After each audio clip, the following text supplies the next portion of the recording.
பயங்கரமாக இருக்குது. ஒரு மலையாளத்தில் வந்து பிரேமன்னு சொல்கிறாங்க, நம்ம தமிழ் படத்தில் அவரும் பயங்கரமாக இருக்குது. கேமியோ பயங்கரமாக, கேமியோ வந்து யாரும் இல்லைனா கூட இந்த படத்தில் வந்து காம்போ சூப்பரான காம்போ, எல்லாருமே வந்து சோசியல் மீடியா கிரியேட்டர்ஸாக வந்து கொண்டு வந்தால் பயங்கரமாக இருக்கு. ஆர்வமலை வந்து லைக் டைட்டிலுக்காகவே வந்து படம் போய் பார்த்தேன். லைக் அதுக்கப்புறம் வந்து இந்த ட்ரெய்லரில் வந்து எஸ்டிஆரோடைய வாய்ஸ் ஓவர்லாம் இருக்கும், இன்னும் கொஞ்சம் ஹைப் இருந்துச்சு.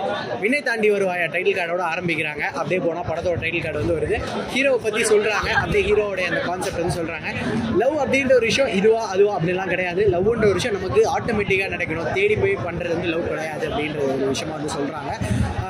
ஹீரோயினை வந்து எப்படி மீட் பண்ணுறாரு, என்ன மாதிரியான விஷயங்கள் நடக்குது, ஒரு ட்ரூ லவ் ஸ்டோரி எப்படி பிகின் ஆகுது, அதை எப்படி முடிக்கிறாங்கன்றதா கதையை வச்சிருக்காங்க. நிறைய லவ் ஸ்டோரி வந்து இந்த படத்தில் என்ன டிஃப்ரெண்டாக இருக்குன்னு நினைக்கிறேன். ரொம்ப டிஃப்ரெண்ட்லாம் சொல்ல முடியாது. ஆனால் ஒரு சின்ன டிஃப்ரென்ஸ் சொல்லணும் அப்படின்னா, மற்ற படத்தில் ஹீரோவுக்காக ஹீரோயின் வந்து அப்படியே வந்து போவாங்க, இல்லை ஹீரோயினுக்காக ஹீரோ வந்து போவார். இந்த படத்தில் லைக் அந்த கதையை வந்து நம்ம பார்க்கலாம். ஹீரோ வந்து என்ன சொல்கிறாருன்னா, ஆட்டோமேட்டிக்காக நடக்கிற ஒரு லவ்வுக்காக என்ன வேணாலும் பண்ணலாம் அப்படின்றது. ஹர்ஷித் அவரோட பர்ஃபார்மன்ஸ்லாம் அப்படின்னு ஹர்ஷித் கான் பெர்ஃபார்மன்ஸ் எல்லாம் இருக்குது. படத்தோட செகண்ட் ஹீரோன்னு கூட சொல்லலாம். அவருக்கு ஒரு பேர் வச்சிருந்தா இன்னும் நல்லா இருந்திருக்கும். காமெடியெல்லாம் ஹர்ஷித் கான் நல்லா ஒர்க் அவுட் ஆகிடும். படத்தில் பாசிட்டிவ் நான் சொல்லுவேன், நெகட்டிவ் நான் சொல்லுவேன். நெகட்டிவ்ஸ் அப்படின்னா மைனஸாக பார்க்குற ஒரு சில விஷயங்கள் என்னென்னா, படம் அப்படியே ரொம்ப பிளெயினாக போகுது. ஸ்ட்ராங்காக ஒரு சில இம்பாக்ட் கொடுக்குற மாதிரி சீன்ஸ் வச்சிருக்கலாம். பாசிட்டிவ் அப்படின்னா படத்தோட ஹீரோயின் நல்ல ஒரு லீட் வச்சுருக்காங்க. போல்டு கேரக்டர், அவங்களோட கேரக்டர் நின்று பேசுது. நல்லா இருந்துச்சுண்ணா. என்ன எக்ஸ்பெக்ட் பண்ணுவீங்க படத்தில்? என்ன எக்ஸ்பெக்டேஷன்ஸ் இல்லாமல் தான் வந்து ஏதோ இந்த கிஷன் தாஸ் அண்ணாவோட முதல் முடிவுலேருந்தே ஃபேனு. ஸோ அதுக்கு தான் வந்து ஹர்ஷித் அண்ணாவோட ஃபேன் கூட. சரி ஃப்ரெண்ட்ஸு அப்படி சும்மா வந்தோம், வந்து பார்த்து பிடிச்சிருந்துச்சு. 2.5 hours பொறுத்து. படத்தில் நிறைய லவ் படங்கள் வந்துருக்கு, இந்த படம் அப்படின்னா டிஃப்ரெண்டாக இருக்குன்னு நினைக்கிறேன். டிஃப்ரெண்ட்னா இப்போது முன்னாடியெல்லாம் லவ் மட்டும் காட்டு, இப்போ வந்து எப்படின்னா மோஸ்ட்லி பிரிகிறவங்க சேருது அப்படி தான் காட்டுறாங்க. பொண்ணுக்கு பாஸ்ட் இருக்கும், பையனுக்கு பாஸ்ட் இருக்கும், அப்படி தான் காட்டுறாங்க. இதில் வந்து பொண்ணுக்கு கொஞ்சம் பாஸ் இருக்கிற மாதிரி, அது பாஸ் தெரிஞ்சுமே அவன் அக்செப்ட் பண்ணிக்கிறான். ஸோ அதான் ஹர்ஷித் கான் காமெடி தான் ஒரு செம்மையாயிருச்சுன்னா. படத்தில் சாங்ஸ் அண்ட் பிஜிஎம்ஸ்லாம் அப்படின்னு நல்லா இருந்துச்சு. எப்படி வந்தாயோன்னு ஒரு சாங் பண்ணியிருக்காங்க, அதுவும் சூப்பராக இருந்துச்சு. படத்தில் என்ன சொல்ல வராங்க? என்ன சொல்ல வராங்க, அதான் கிளைமேக்ஸ் தான்.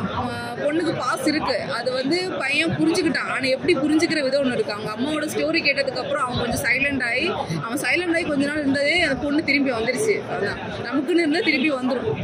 படத்தில் பாசிட்டிவ் நான் சொல்லுவேன், நெகட்டிவ் நான் எனக்கு பாசிட்டிவ் தான். ஃபுல் 2.5 hours ஃப்ரெண்ட்ஸு நாங்கள் எல்லாருமே என்ஜாய் பண்ண தான் பார்த்தோம். நாங்கள் வந்து மூஞ்சி ஒளி சிரிக்காம கூட இருக்கல, ஃபுல்லாக சிரிச்சு என்ஜாய் பண்ண தான் பார்த்துருவோம். சூப்பராக இருக்குது, நல்லா இருக்குது, நல்லா என்டர்டைன்மெண்ட்டாக, நல்லா காமெடியாக, லவ் சீன்ஸ் எல்லாம் நிறைய காதல் படங்கள் வந்துட்டு இந்த படத்தில் என்ன டிஃப்ரெண்டாக இருக்குன்னு நினைக்கிறீங்க? லைக் செகண்ட் மேரேஜ் பற்றி சொல்லியிருக்காங்க.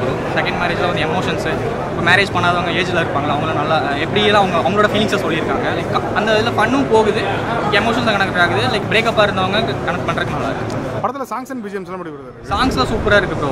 ஓகே, அதிகமாக நல்லா இருக்குது. லைக் ஹீரோயின்ஸும் ஹீரோவோட லவ் சாங்ஸ்லாம் சூப்பராக இருக்குது. ஓகே, ஹர்ஷித்தோட பர்ஃபார்மன்ஸ் எப்படி வருது? ஹர்ஷித் கான் இருக்கலே நல்லா இருக்குது. அவர் காமெடி நல்லா பண்ணுறாரு, பெர்ஃபெக்டாக அது ஒர்க் ஆகுது. லைக் கெமிஸ்ட்ரியும் ஒர்க் ஆகுது, காமெடி நல்லா ஒர்க் ஆகுது. ஓகே, படத்தில் பாசிட்டிவ் நம்பர் சொல்லுங்கள், நெகட்டிவ் நம்பர் சொல்லுங்கள். பாசிட்டிவ்னா நீங்கள் வந்து காமெடி, லவ் சீன்ஸ் எல்லாமே நல்லா இருக்குது. நெகட்டிவ்னா நீங்கள் லைக் அந்த மாதிரிலாம் ஒன்றும் இல்லை. லைக் நீங்கள் பார்த்தீங்கன்னா என்ன எக்ஸ்பெக்ட் பண்ணுவீங்க படத்தில்? என்ன மேம் இருந்துச்சு? ஹர்ஷித் கான்காக தான் வந்தது, நல்லா இருந்துச்சு. அவங்க என்ன பண்ணாங்களோ அது எல்லாமே நல்லா இருந்துச்சு. படத்தில் பாசிட்டிவ் நான் சொல்லுவீங்க, நெகட்டிவ் என்ன மேம் சொல்லுவீங்க? எல்லாமே நல்லா தான் இருந்துச்சு. பாசிட்டிவ் இருந்துச்சு, நெகட்டிவ். நிறைய லவ் படங்கள் வந்திருக்கு, இந்த படத்தில் அப்படி என்ன டிஃப்ரெண்டாக இருக்கும்னு நினைக்கிறீங்க? சம்திங் நியூ, நல்லா டிஃப்ரெண்ட்டாக இது சொல்ல